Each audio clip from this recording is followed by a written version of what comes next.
দেখুন ম্যাজিক, দেখুন কিভাবে ম্যাজিক করে মানুষকে বোকা বানায়। ভিডিওটি না দেখলে আসলে আমিও বুঝতাম না। দেখতে পাচ্ছেন আপনারা।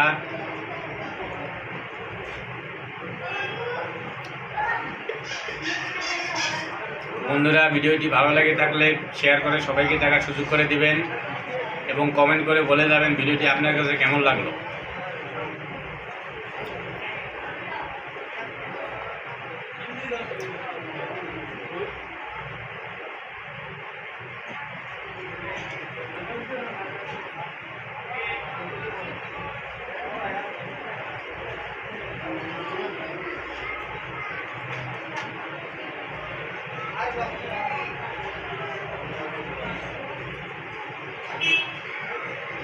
ভিডিওটি ভালো লাগলে ছোটো ভাইয়ের পেজটি একটু ফলো করে যাবেন এবং ভিডিওটি শেয়ার করে দিবেন।